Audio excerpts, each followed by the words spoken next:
महागौरी तदा भगवान बुद्धांचा विजय असो विजय असो विजय असो।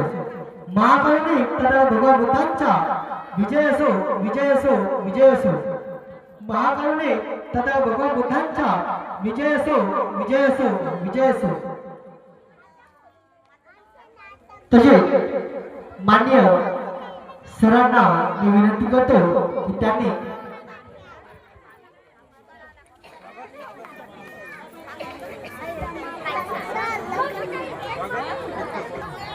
मान्य संजयजी पाडवा सर यांचे स्वागत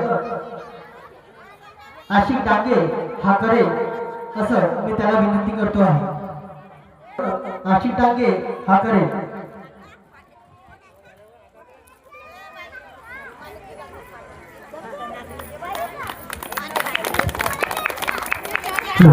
मी सरांना अशी विनंती करतो की त्यांनी आपले मार्गदर्शन करावे। आपल्याला मार्गदर्शन करतील असं मी सरांना विनंती करतो।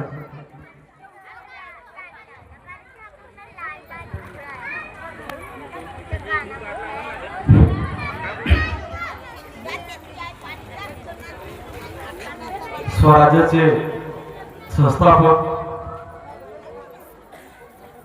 छत्रपती शिवराय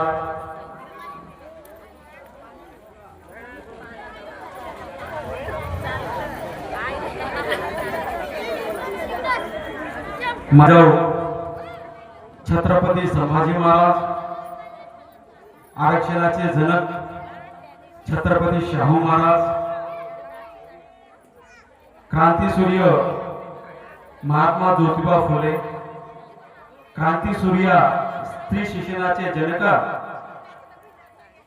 आमच्या माता आमच्या बहिणी सावित्रीबाई फुले तसेच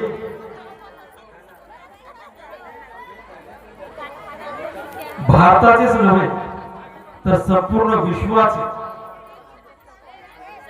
राज्य घटनेचे शिल्पकार भारतरत्न किंबहुना विश्वरत्न डॉक्टर बाबासाहेब आंबेडकर यांना मी शतशत नमन करतो। त्याचप्रमाणे असंख्य शेकडो लाखो जे क्रांतिकारक होतं ज्यामुळे आपल्या भारताला स्वातंत्र्य मिळालं त्यांना सुद्धा आपण विसरून जाता कामा नये। त्यांचा सुद्धा विभूतीने आपण आता नमन करणं आपलं आवश्यक आहे आणि आपलं कर्तव्य। आज आपण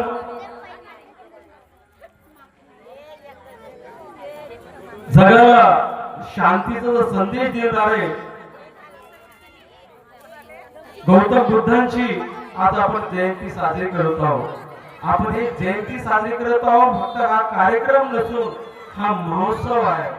हा महोत्सव आहे याप्रमाणे या कार्यक्रमाला आपण सुशोभित करायला पाहिजे अशी मी प्रत्येकाला विनंती करतो। गौतम बुद्धांची मला असं वाटते मी थोडा अभ्यास जो केला आहे साधी राहणं आणि उच्च विचार तसंच बाबासाहेबांचं सुद्धा साधी राहणं उच्च विचार पैसा किती असो काही असो 10 शर्ट 10 पॅन्ट घेण्यापेक्षा 2 शर्ट 2 पॅन्टवर राहा आणि समाजाचा उद्धार करणार ज्या माणसानं एवढा कर्तव्य केला त्या माणसाला मी त्याचा पाया लागतो। पैसा किती असो आज मी इथं आलो आज मंडळाचा सुद्धा आभारी आहो मी आणि त्याचप्रमाणे मी माझा निलेश माझा मित्र याचा सुद्धा आभारी आहो। मला आठवण काढून दिले की डॉक्टर साहेब तुम्हाला येणं आहे मी आलो। माझं जितकं होते तितकी मी गावासाठी करीन करतो आणि करतच राहील एवढं बोलतो आणि हाचा कार्यक्रमाला मला बोलावलं मंडळाचा सुद्धा मी आभारी मानतो। तसेच आमच्या मायाबहिणीचा सुद्धा आभारी मानतो। असेच आशीर्वाद राहू द्या आमच्या निलेश्वर राहू द्या माझ्यावर राहू द्या आणि संकर्ण आमच्या मंडळावर राहू द्या आणि आपल्या गावामध्ये सुख शांती लाभो एवढीच मी अपेक्षा करतो गावाकडून आणि माझे 2 शब्द समाप्त करतो। सर्वप्रथम मी मंडळाला माझ्याकडून 1000 रुपयाचं मंडळाला एक मी देणगी देऊन राहिलो आणि या कार्यक्रमामध्ये, या महोत्सवामध्ये, या सांस्कृतिक कार्यक्रमामध्ये जितके पण पार्टिसिपेट आहे प्रत्येकाला 51 रुपये, म्हणजे ते 100 लोक राहतील, 100 लोक सुद्धा राहतील, त्यांना सुद्धा 51 रुपयाचं मी देऊन राहिलो पहिल्यापासून पण शेवटपर्यंत. मी निलेश शाहीचा टाकून येतो आणि 1,001 रुपये मी कुठं मंडळाला देऊन राहिलो. एवढं मी बोलतो, खूप नाही. आणि माझी अपेक्षा आहे निलेश, माझी अपेक्षा आहे, आज खूप जबरदस्त आता हे काय आहे, उन्हाळ्याचा प्रकोप चालू आहे. मला एक वाटते का एक त्या पॉलिटेक्निककडे आणि एक आपल्या देवळाकडे फक्त मी पैसे देतो. फक्त एक माझी विनंती आहे, खेळमंत्र्याला माझ्या म्हणजे जे यंग ब्रिगेड आहे त्यांनी पानपोई मला करून द्यावं. मी सगळं करतो, फक्त त्यांनी मेहनत करावी. त्यांना 2 पानपोई, एक इथं आपल्या देवळापाशी आणि एक तिकडे कुठं पॉलिटेक्निक पाशी. कारण बाहेरून जी येतात तुमच्यासारखेच नाही का, माझ्या बहिणी येतात तर त्यांना लाई होऊन जाते. असं वाटतं का एवढं तर मी करावं, जे आहे ते नंतर पाहू, आपण करू. आता गाणं म्हणलं तर गाणं कोणतं गाव? सांस्कृतिक कार्यक्रम आहे ना, तर हिंदी चालेल, हिंदी चालेल.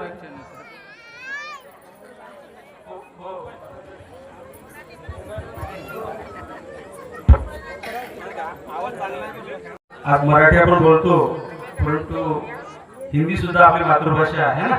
मराठी मातृभाषा आपल्या राज्याची आहे, हिंदी आपली मातृभाषा आहे ना. हिंदी सुद्धा सोबत आपण समोर राहावं असं माझी इच्छा आहे. हा तो गाणं आपण जो गाऊन राहिलो हे सगळ्यांसाठी लागू आहे.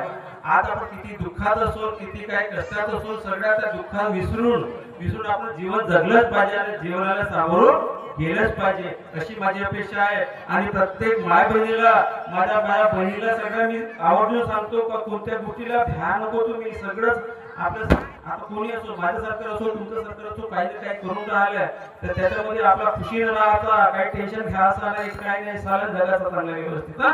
काय मतलब नाही, जास्त विचार करायचा नाही, जास्त टेन्शन घ्यायचं नाही, बीपी वाढवायचं नाही, शुगर वाढवायचा नाही.